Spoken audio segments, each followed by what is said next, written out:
अस्सलाम फ्रेंड्स।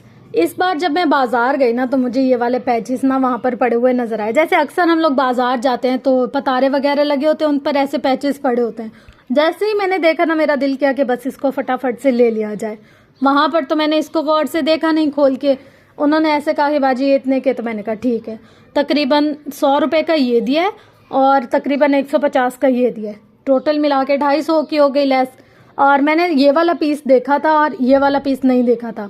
जब मैं घर आई तो मैंने देखा कि ये ना दरमियान से, जैसे यहाँ से पूरी सितारे सितारे चलते हुए आ रहे हैं, फिर यहाँ से यहाँ तक ये जो इतना पीस है ना ये दरमियान में है, बिल्कुल सादा, इसके ऊपर कुछ भी नहीं है, ना सितारे ना मोती ना कुछ भी नहीं।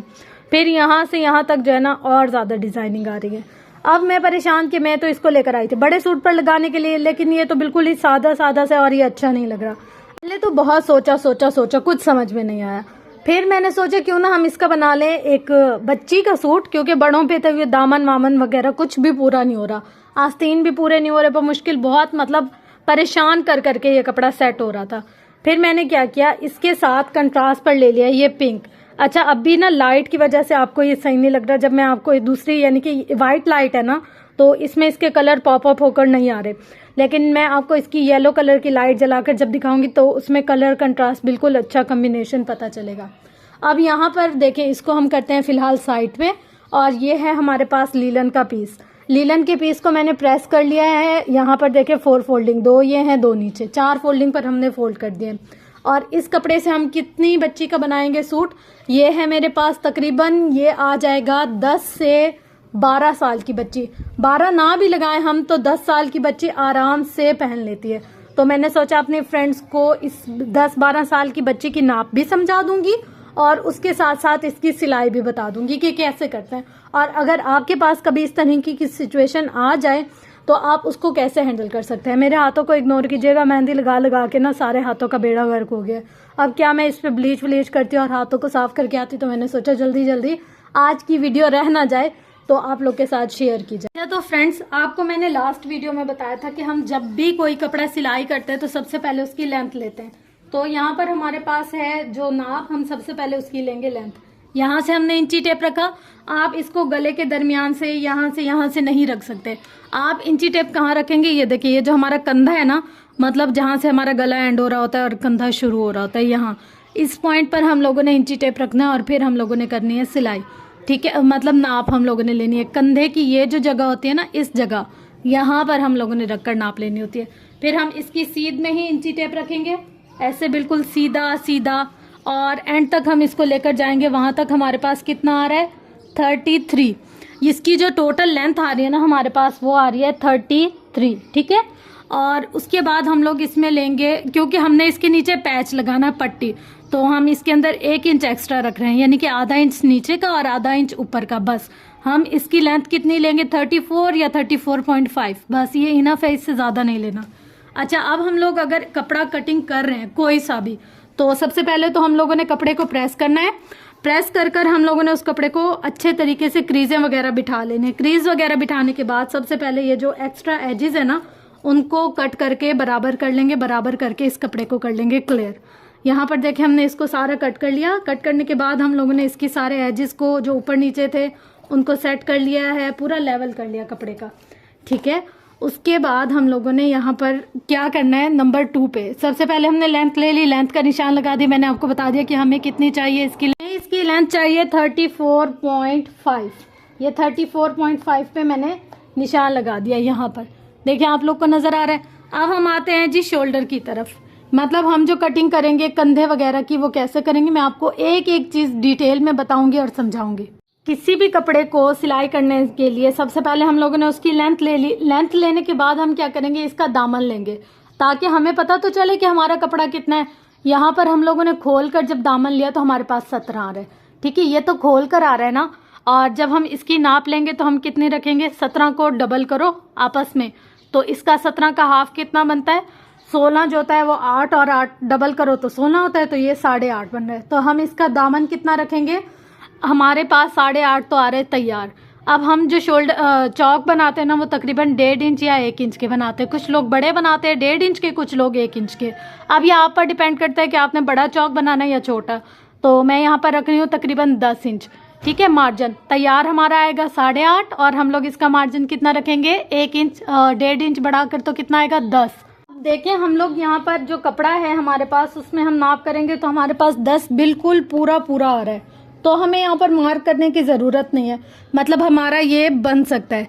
10 इंच का हमारा दामन आ रहा है, तो बस हम इसकी ऐसे सीधी लाइन बना देंगे। हमें पता है कि भाई हमारा दामन बस इतना आ रहा है। ठीक है, उसके बाद हम लोग दामन लेने के बाद नंबर 2 पे क्या करते हैं, हम इसका बनाते हैं यहाँ से तीरा या कंधे की कटिंग करते हैं।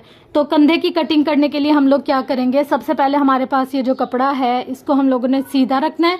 सीधा रखने के बाद हम लोग यहाँ पर आए, यहाँ पर आकर हम लोगों ने सबसे पहले क्या करना है, यहाँ से यहाँ तक हम लोगों ने इसकी नाप करनी है, शोल्डर की, या शोल्डर बोलो या तीरा बोलो, जो भी आपको मुनासिब लगता है आप वो बोल सकते हैं, आसान लगता है। हमारे पास यहाँ आ रहा है तीरा 13। 13 का आधा कितना होता है, मतलब 13 को डबल करो तो हमारे पास कितना आ रहा है 6.5। 6.5 के अंदर हम लोगों ने 1 इंच प्लस करना है। यहाँ से यहाँ तक जो हमारी सिलाई जाती है ना, आधा इंच ये उसका है। जब हम लोग 7 रखेंगे एक साइड पर, 7 7 14 हो जाएगा। आधा इंच यहाँ से, आधा इंच यहाँ से सिलाई में चला जाएगा। हमारे पास कितना बच जाएगा, वापसी वही 6.5, और जब खोलेंगे इसको तो फिर कितना हो जाएगा 13। अब हम लोग यहाँ से निशान लगाते हैं शोल्डर का। अब यहाँ पर हम लोग आए, हमारे पास कितना था 6.5 तैयार, और हम लोगों ने कितना रखना है निशान 7 इंच पे। यहाँ से यहाँ तक हम लोगों ने 7 इंच पर निशान लगाया। ठीक है, अब हम लोगों ने नेक जो है वो कितनी रखनी है, यहाँ से हम लोग देखेंगे नेक, हमारा ये जो नेक है ना ये कितना है, इसकी चौड़ाई देखनी है सिर्फ हमने। यहाँ से यहाँ तक हमारे पास कितनी आ रही है 6.5। 6.5 का आधा कितना होता है 3 3.5, तो हम लोग यहाँ पर 3.5 इंच के हिसाब से निशान लगाएंगे चौड़ाई। ठीक है, अब यहाँ से 3.5 इंच से यहाँ तक हम लोग 1 इंच पर निशान लगाएंगे क्रॉस में, मतलब यहाँ से यहाँ तक हम लोग ने इसकी बनानी है ओरेब। ओरेब बनाने के बाद हम लोग इसको यहाँ से लेंगे, यहाँ से यहाँ तक, जितना हमारा शोल्डर यहाँ से यहाँ तक होता है उतना यहाँ से यहाँ तक होता है। ठीक है, अगर हम लोगों ने यहाँ से 7 इंच रखी है तो हम लोग यहाँ से भी 7 इंच ही रखेंगे। ठीक है, और अगर हम लोगों ने यहाँ से यहाँ तक 7 इंच रखी है तो हमारा यहाँ से यहाँ तक भी 7 इंच होना चाहिए।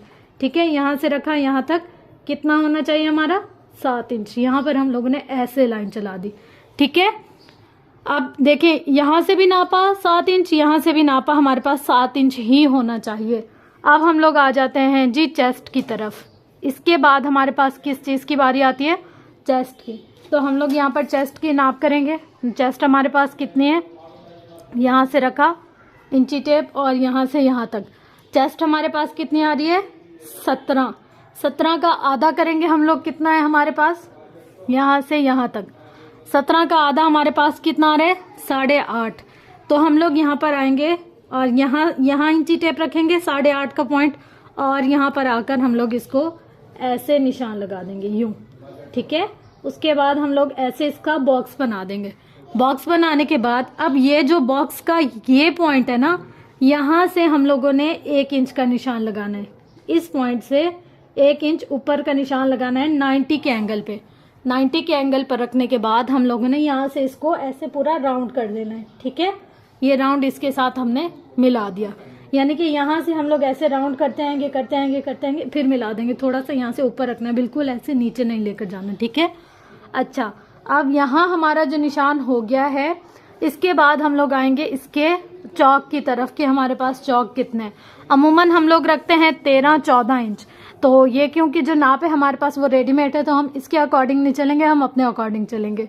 बड़ों की होती है 14, बच्चों की होती है 12 या 13। तो हम लोग इसकी 12 भी रख सकते हैं और 13 भी रख सकते हैं। मैं इसकी 12 रख रही हूँ। ठीक है, क्योंकि बच्ची की है ना तो बहुत ज़्यादा अजीब लगता है नीचे नीचे तक जो जा रहा हो।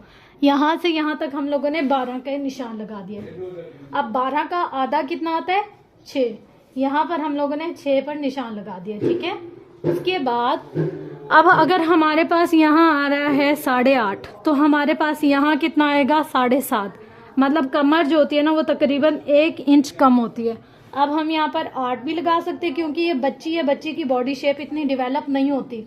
10-11 साल के जो बच्चे होते हैं उनकी इतनी बॉडी शेप डेवलप नहीं होती, तो हम इसके सीधा भी रख सकते हैं और थोड़ा कर भी कर सकते हैं। अभी आप पे डिपेंड करता है कि आप कर ज़्यादा करें या कम करें। तो मैंने यहाँ पर 8 इंच पर निशान लगा दिया, ठीक है। 8 इंच यहाँ से और फिर यहाँ से 8.5, और अगर आप 7.5 लगाएं तो भी आपकी मर्ज़ी, ज़्यादा शेप आ जाएगी तो अच्छी लगेगी। यहाँ से देखें 7.5 भी लगा सकते हैं। अभी आपको पसंद की कितनी आपको शेप देनी पसंद है तो अपनी पसंद के हिसाब से आप इसकी शेप बना सकते हैं, ठीक है। उसके बाद हम लोगों ने जो कमर का निशान लगाया था यानी कि हिप का, यहाँ से हम लोग आए, यहाँ से यहाँ तक हम लोग कितना रखेंगे, इसका 8.5 थी तो हम लोग हिप में थोड़ा सा इजाफा करते हैं आधे इंच का। तो हम लोगों ने यहाँ पर इजाफा किया तकरीबन 9 इंच का। यहाँ से हम लोगों ने 9 इंच रखा, ये ऐसे। अब यहाँ से हमारे पास ये चौक का हो गया और यहाँ से हम लोगों ने ये मार्जिन का कपड़ा रख दिया, ठीक है। अगर कभी कुल्ला या तंग या कुछ ऐसा सेट करना हो तो फिर हम इसको सेट कर सकते हैं, ठीक है। ये है हमारी टोटल कटिंग जो हम लोगों ने करनी है। अब देखो यहाँ से मैं आप लोग के सामने ही कटिंग कर रही हूँ ताकि आप लोग को कुछ मुश्किल ना हो, ठीक है। यहाँ से हम लोगों ने कटिंग की यहाँ तक। यहाँ से देखिए जो हम लोगों ने चौक से निशान लगाया था ना, सेम वैसे के वैसे हम लोग उस पर रखकर कटिंग करते जा रहे हैं। मतलब अंदर की डेप्थ जो हमने दी थी वैसे ही हम लोगों ने इसकी डेप्थ देनी है। अच्छा फ्रेंड्स, ये तो है कटिंग का पोर्शन, और इसके बाद इसकी स्टिचिंग कैसे होगी वो आपको नेक्स्ट वीडियो में मिलेगी, क्योंकि एक वीडियो में डिटेल्स इतनी बताना ना, वीडियो बहुत ज़्यादा लेंथी हो जाती है और फिर बहुत मुश्किल होती है मुझे। यहाँ पर देखें हल्के हल्के से अंदर की तरफ कट लगाना बहुत ज़रूरी होता है ताकि हमें पता चले ये चेस्ट है, ये कमर है, ये हिप है। उसके बाद हम लोगों ने इसकी जो लेंथ थी वो अलग कर दिया। यहाँ पर मैंने कपड़ा उठाकर अलग किया, आपने यहाँ पर कपड़ा उठाकर अलग नहीं करना, क्योंकि हमारी एक सेटिंग से कपड़ा पड़ा होता है। अगर हम उठाकर ऊपर नीचे करेंगे ना तो वो कपड़ा तो हिल जाएगा, तो फिर फ़ायदा नहीं होता कोई। तो इंशाल्लाह मिलते हैं नेक्स्ट पार्ट में।